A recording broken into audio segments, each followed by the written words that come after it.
¿Qué ocurrió durante los 3 días en que Jesús estuvo en la tumba? ¿Descendió al infierno para enfrentar a los ángeles caídos o liberó a los justos que aguardaban en el Seol? La historia de esos 3 días es mucho más profunda de lo que creemos y hoy vamos a explorarla. Quédate con nosotros y profundiza en tu conocimiento de la historia sagrada. Todo lo que te acerque más a Dios es una prueba de que Él quiere acercarse a ti. A lo largo de la Biblia hay un patrón poderoso que se repite. El tercer día es un día de resurrección y restauración. Tanto en el Antiguo Testamento como en el Nuevo, este número simboliza un renacimiento tras la adversidad. Jesús sabía que su destino lo llevaría a la cruz. Y nada, ni siquiera las tentaciones de Satanás lo hizo desviarse. Cada paso que dio estaba dirigido hacia ese sacrificio final. A diferencia de nosotros, que a menudo nos distraemos y nos alejamos de nuestros objetivos, Jesús nunca vaciló. Mientras nosotros caemos sin darnos cuenta, Él caminaba directo hacia el propósito que cambiaría la historia para siempre. El caso de Judas es una muestra de cómo las fuerzas del mal pueden desviar a una persona. Judas, que había caminado al lado de Jesús, permitió que la codicia y la oscuridad lo corrompieran, entregando a su maestro a los guardias. Los líderes religiosos, temerosos de perder su poder, permitieron que la multitud eligiera a Barrabás, un criminal, en lugar de Jesús. Incluso Pilato, al encontrar a Jesús inocente, se lavó las manos de su responsabilidad y lo condenó a la cruz. Mientras esto sucedía, Satanás estaba convencido de que había ganado. Observaba cada detalle, creyendo que controlaba la situación. Pensaba que al manipular la ira de la multitud contra este hombre inocente, estaba ejecutando su venganza final contra el Creador. Satanás y sus demonios superiores miraban desde las sombras, seguros de que el asesinato del Hijo de Dios sería su victoria definitiva. Personas que nunca conocieron a Jesús, junto con aquellos que fueron testigos de sus milagros, clamaban por su muerte. Influenciados por las fuerzas del mal, sus corazones se llenaron de odio y furia. Pero mientras Satanás celebraba lo que creía era el fin, Jesús y Dios sabían exactamente lo que estaba por suceder. Jesús soportó cada golpe, cada clavo, cada insulto, con humildad y amor, incluso en el dolor más extremo. Rogó a su Padre que perdonara a los mismos que lo crucificaban. Tenía el poder de liberarse en cualquier momento. Millones de ángeles estaban listos para acudir a su llamado. Pero Jesús eligió permanecer en la cruz. Cargó sobre su cuerpo roto el peso de todos los pecados de la humanidad, pasados, presentes y futuros. Lo hizo por amor a ti, a mí y a cada persona en este mundo. En este momento, Jesús comprende tus luchas, tus caídas, porque Él mismo vivió como un ser humano. Conoce de primera mano lo difícil que puede ser el camino, pero también sabe que no es imposible. La promesa de Dios en Isaías 40:31 es clara. Los que esperan en el Señor tendrán nuevas fuerzas, levantarán alas como las águilas, correrán y no se cansarán, caminarán y no se fatigarán. En ese oscuro día en el Gólgota, Satanás pensó que había vencido. Creía que estaba asesinando al Hijo de Dios y que eso marcaría el final de todo. Estaba seguro de que el sacrificio de Jesús no cambiaría nada del pasado, que el primer pecado de Adán y Eva seguiría intacto. Pero Satanás estaba completamente equivocado. Lo que no sabía era que, en ese mismo momento, se estaba llevando a cabo el plan más poderoso y definitivo que Dios había preparado desde el principio.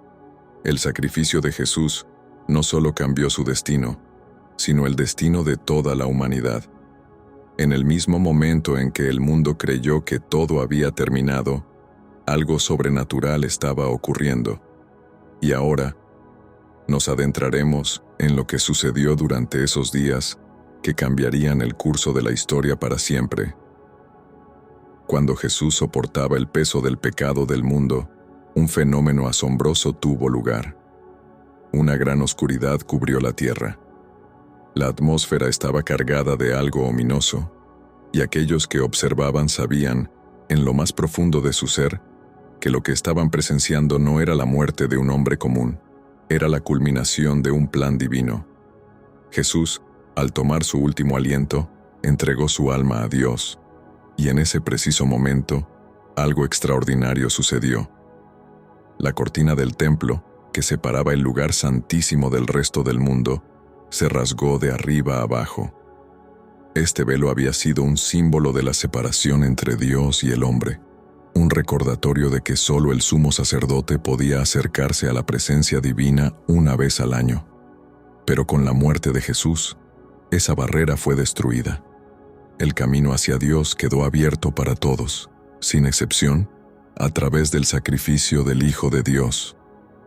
Mateo 27.51 nos revela la magnitud de ese momento.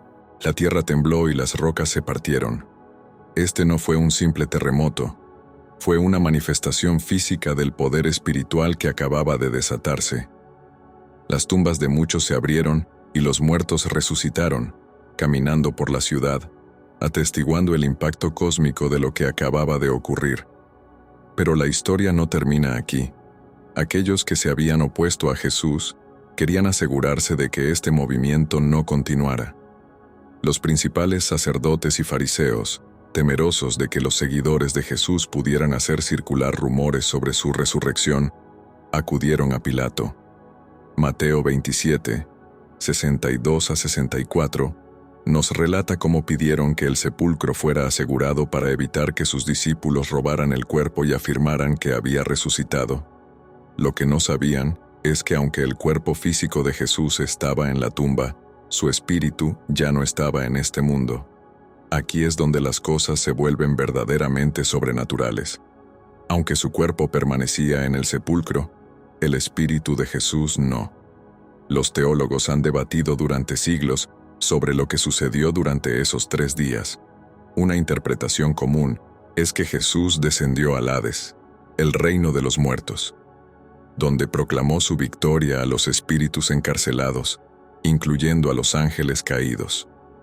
1 Pedro 3, de 18 a 20 nos da una pista crucial.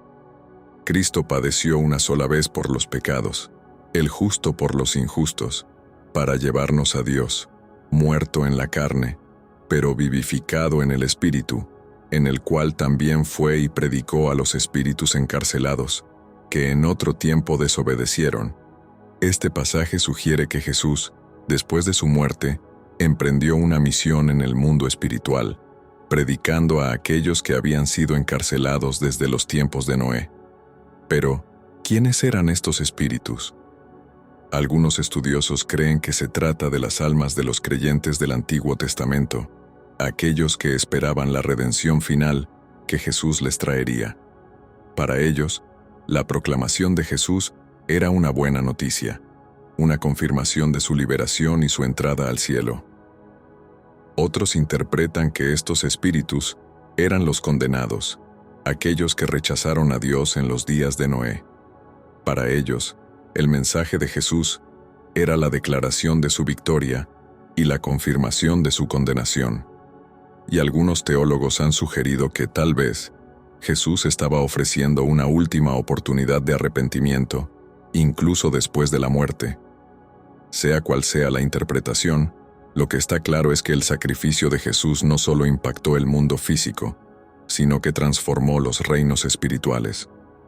Y mientras el cuerpo de Jesús yacía en la tumba, en el mundo espiritual, la victoria ya se había desatado. La resurrección no era solo un evento futuro. La redención ya estaba en marcha.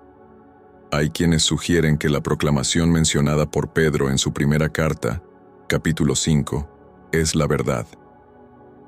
Capítulo 3. No fue hecha por el Jesús resucitado.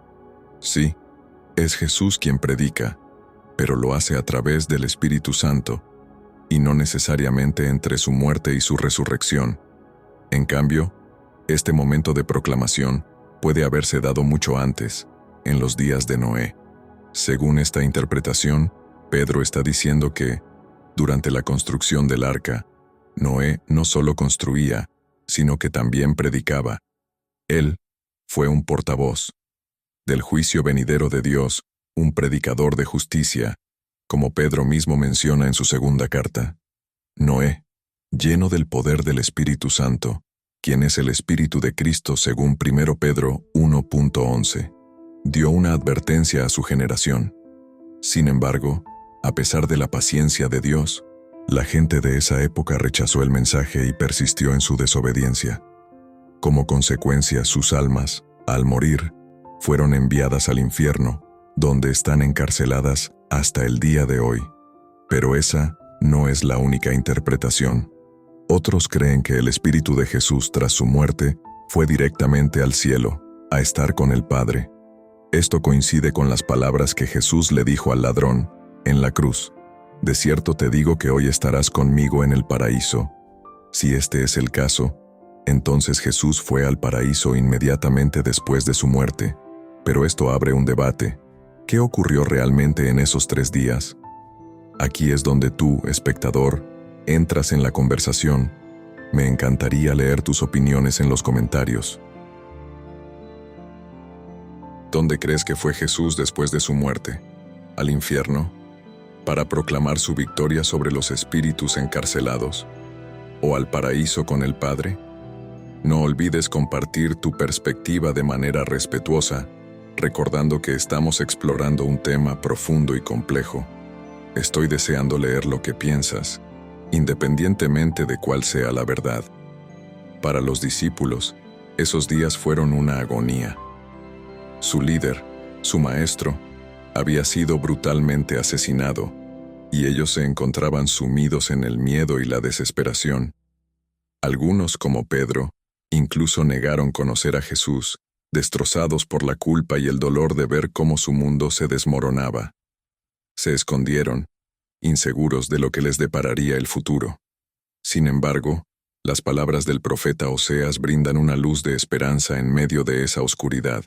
Venid y volvamos a Jehová, porque Él nos arrebató, y nos curará, hirió, y nos vendará, nos dará vida después de 2 días.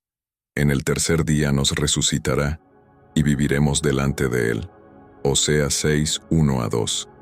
Esta profecía no solo habla del pueblo de Israel, sino que también apunta directamente a la resurrección de Jesús al tercer día. Y así fue. Jesús, fiel a su palabra, resucitó al tercer día. El domingo por la mañana, muy temprano, María Magdalena y otras mujeres fueron al sepulcro para embalsamar su cuerpo. Pero, cuando llegaron, descubrieron que la enorme piedra que sellaba la tumba había sido removida. Al entrar, vieron que el cuerpo de Jesús no estaba allí, pero sí encontraron algo aún más impactante. 2 hombres con ropas resplandecientes les anunciaron que Jesús había resucitado. Estos ángeles no solo les dieron la noticia, sino que también les recordaron que esto era exactamente lo que Jesús les había predicho antes de su muerte.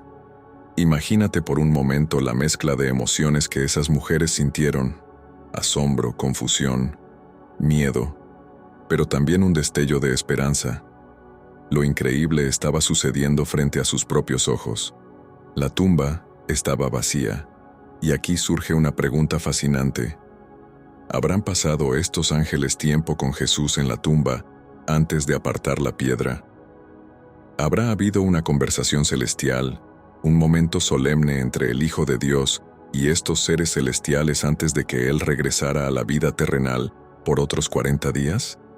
La Biblia nos da algunas pistas interesantes sobre lo que ocurrió entre la muerte y la resurrección de Jesús. El Evangelio de Juan, capítulo 20, versículo 17. Relata el encuentro de Jesús con María Magdalena después de su resurrección. Cuando ella lo vio y quiso abrazarlo, Jesús le dijo: «No me toques, porque aún no he subido a mi Padre, mas ve a mis hermanos y diles: subo a mi Padre y a vuestro Padre, a mi Dios y a vuestro Dios».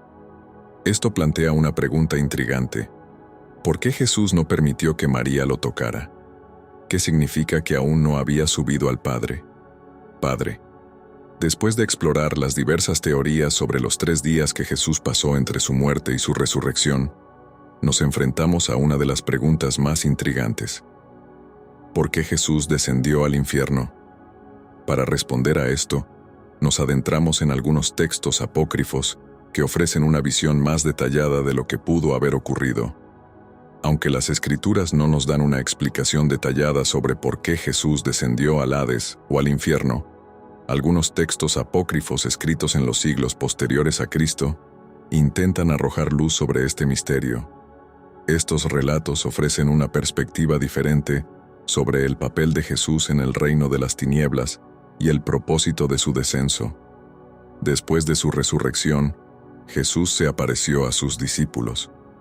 En Lucas 24, 36 y 49, encontramos un poderoso relato de este encuentro. Mientras ellos aún hablaban de estas cosas, Jesús se puso en medio de ellos y les dijo: «Paz a vosotros». Entonces, espantados y atemorizados, pensaban que veían un espíritu, pero él les dijo: «¿Por qué estáis turbados? ¿Y por qué suben tales pensamientos a vuestros corazones? Mirad mis manos y mis pies, que yo mismo soy. Palpad y ved, porque un espíritu no tiene carne ni huesos como veis que yo tengo». Jesús no solo se les apareció, sino que también les dio pruebas físicas de su resurrección, mostrándoles sus heridas y comiendo con ellos. Les explicó que todo lo que había sucedido era parte del plan de Dios, y que ahora el poder del Espíritu Santo sería derramado sobre ellos. Jesús les recordó que todo lo escrito en la ley de Moisés, los profetas y los salmos acerca de él, debía cumplirse. Durante los 40 días siguientes, Jesús pasó tiempo con sus discípulos, preparándolos para la tarea que tenían por delante.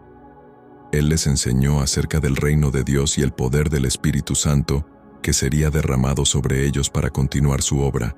En Juan 17, 25, 26, Jesús oró al Padre por ellos, diciendo: «Padre justo, el mundo no te ha conocido, pero yo te he conocido, y estos han conocido que tú me enviaste, y les he dado a conocer tu nombre, y lo daré a conocer aún, para que el amor con que me has amado esté en ellos y yo en ellos».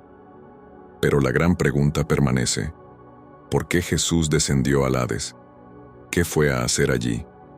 ¿Era parte del plan de Dios? Es aquí donde las fuentes apócrifas como el Evangelio de Nicodemo nos brindan una perspectiva interesante. Este relato menciona a dos testigos, Carino y Leucio, dos israelitas que murieron y fueron al infierno. Según la historia, estos dos hombres fueron resucitados por Cristo, quien los liberó del infierno. Ellos regresaron a la vida y fueron llevados ante los sacerdotes para testificar sobre lo que habían visto. Pero antes de relatar su experiencia, oraron a Dios y pidieron permiso para compartir lo ocurrido. Posteriormente solicitaron pergaminos para escribir los eventos que presenciaron. Según este relato, Adán, los profetas y los santos del Antiguo Testamento estaban en el infierno esperando la redención. De repente, una luz resplandeciente, más brillante que el sol, iluminó incluso los rincones más oscuros del lugar. Al ver esta luz, Adán ordenó a su hijo Set que informara al arcángel Miguel lo que estaba sucediendo. Set entonces relata una profecía que había recibido del arcángel Miguel. «Dios me ha enviado a decirte: sé que pides el aceite de la misericordia para ungir a tu padre Adán y acabar con su sufrimiento. Sin embargo, no es posible obtener ese aceite hasta que hayan pasado 5000 años. El Hijo de Dios, lleno de amor, vendrá a la tierra y resucitará el cuerpo de Adán, y al mismo tiempo resucitará a los muertos. Él será bautizado en el río Jordán y ungirá a todos los que creen en él con el aceite de su misericordia. Este aceite, la gracia, será para aquellos que sean bautizados en agua y en el Espíritu Santo, dándoles vida eterna». El relato concluye con la redención de Adán y su entrada al paraíso junto al árbol de la misericordia. Este es un poderoso símbolo de cómo Jesús no solo vino a redimir a los vivos, sino también a aquellos que habían muerto antes de su llegada, cumpliendo la promesa de salvación que se había proclamado desde el principio de los tiempos. Después de adentrarnos en el fascinante relato del Evangelio de Nicodemo sobre el descenso de Jesús al Hades, continuemos con lo que sucedió en ese reino oscuro, donde la victoria de Cristo no solo trajo redención a los justos, sino que también derrotó al enemigo del alma, Satanás. Según este Evangelio apócrifo, Jesús descendió al infierno con un propósito claro: liberar a las almas que creyeron en Dios y fueron fieles a su mensaje, incluidos los profetas y aquellos que merecían recibir el aceite de su gracia, tal como lo profetizó el arcángel Miguel desde los comienzos del tiempo. Este acto culminó con la derrota aplastante de Satanás. Al principio, Satanás no comprende de dónde proviene la luz brillante que ilumina su reino oscuro, pero pronto se da cuenta de que su dominio está en peligro. Lleno de pánico, intenta cerrar las compuertas del infierno, ordenando a sus demonios que refuercen las puertas de bronce y los cerrojos de hierro, diciendo: «Si este hombre entra, estamos perdidos». Pero entonces, una voz de estruendo le ordena: «Abrid vuestras puertas, vosotros príncipes. Abrid vuestras puertas eternas, porque el Rey de la Gloria quiere entrar». Los santos que aguardaban en las sombras, profetas y justos, exclamaron: «Devoradora furia, abre al Rey de la Gloria, el Hijo de David, profetizado por Moisés e Isaías». Satanás, lleno de furia y confusión, pregunta: «¿Quién es este Rey de la Gloria?». A lo que los ángeles de Dios responden al unísono: «El Señor, fuerte y poderoso, vencedor en batalla». Y en ese momento las grandes puertas de bronce se rompen en 1000 pedazos, y aquellos que habían estado encadenados por la muerte se levantan liberados. El Evangelio de Nicodemo destaca cómo la presencia de Jesús en el infierno desató el caos entre las fuerzas del mal. Jesús, en su forma humana, iluminó todas las cuevas del infierno con una luz que nunca antes había sido vista. Las legiones de demonios clamaron, llenos de terror e impotencia, diciendo: «¿Quién eres tú, tan pequeño y tan grande, tan humilde y tan elevado, soldado y general, combatiente admirable bajo la forma de un esclavo, Rey de la Gloria, muerto en una cruz pero ahora vivo, ya que has descendido hasta nosotros desde tu sepulcro?» Llenos de rabia, pero sabiendo que habían sido derrotados, exclamaron: «Nos has vencido. ¿Quién eres tú?». Y fue en ese momento que Jesús condenó a Satanás, diciéndole: «El príncipe Satanás quedará bajo la potestad de la furia por los siglos de los siglos, en lugar de Adán y de sus hijos que son justos ante mí». Luego Jesús se volvió hacia los santos y justos que habían sido condenados a las sombras debido al pecado original, aquellos que aguardaban en el Hades. Llenos de gozo, clamaron y adoraron al Hijo de Dios, quien les dijo que, aunque habían sido condenados por el pecado, ahora serían testigos de la condena del pecado y de la muerte misma, que serían vencidos por su sacrificio en la cruz. Tomando la mano de Adán, Jesús le dijo: «Pasa, tú y todos tus hijos, mis justos». En ese momento, Adán y todos los santos empezaron a alabar y glorificar a Jesús, mientras le rogaban que dejara un signo de su victoria sobre la muerte. «Coloca en el infierno el signo de la victoria de tu cruz, para que la muerte no tenga más dominio sobre nosotros», le suplicaron, y entonces Jesús hizo la señal de la cruz sobre Adán, liberándolo a él y a todos los justos. Juntos, ascendieron desde las profundidades del infierno, siguiendo a Cristo hacia el paraíso. Al llegar al paraíso, se encontraron con dos figuras humanas que habían sido reservadas allí por Dios: Enoc y Elías. Según la profecía, estos dos hombres habían sido apartados para un propósito especial en el final de los tiempos. Fueron enviados al paraíso por orden del Señor, donde aguardaban la venida del Anticristo. Según este relato, Enoc y Elías serían enviados a combatir al Anticristo en Jerusalén, donde, durante 3 días y medio, lo enfrentarían antes de ser asesinados. Sin embargo, al tercer día, ellos resucitarían y serían llevados nuevamente al cielo en una nube, vivos. Y así, después de esta impresionante escena en la que Jesús desciende a las profundidades del Hades, liberando a los justos y condenando a Satanás, llegamos al momento culminante en el que Jesús no solo rescata a las almas, sino que también deja el sello de su victoria en el mismo infierno. El Evangelio de Nicodemo nos ofrece una poderosa imagen de la redención que Cristo trajo al infierno. Satanás, aunque intentó resistir, no pudo detener la entrada del Rey de la Gloria. La luz de Jesús brilló con tal intensidad que las oscuridades del Hades fueron disipadas y los lazos de muerte que aprisionaban a las almas justas fueron rotos para siempre. Enoc, el hombre que caminó con Dios y fue arrebatado, y Elías, el profeta llevado por un carro de fuego, estaban en el paraíso, aguardando el tiempo señalado por Dios. Este relato nos recuerda que el plan de Dios se extiende más allá de la redención en el presente. También anticipa un futuro donde las fuerzas del mal serán derrotadas una vez más. La victoria de Jesús en el Hades es solo el principio de un desenlace mayor, en el que la justicia y la verdad prevalecerán por toda la eternidad. El descenso de Jesús al infierno no fue solo una liberación de las almas justas, sino un acto de completa victoria sobre las tinieblas y la muerte. Este relato del Evangelio de Nicodemo nos revela un aspecto profundo de la misión redentora de Cristo, un mensaje de esperanza para todos los que creen en Él, sabiendo que, al final, la luz siempre prevalece sobre la oscuridad. Esperamos que este relato te haya gustado como a nosotros, y que te haya conmovido de corazón, ayudándote a ver las gracias de Dios y el amor que Jesucristo siente por ti. Apóyanos con tu suscripción y like para que más personas reciban los conocimientos sagrados. Que Dios te bendiga.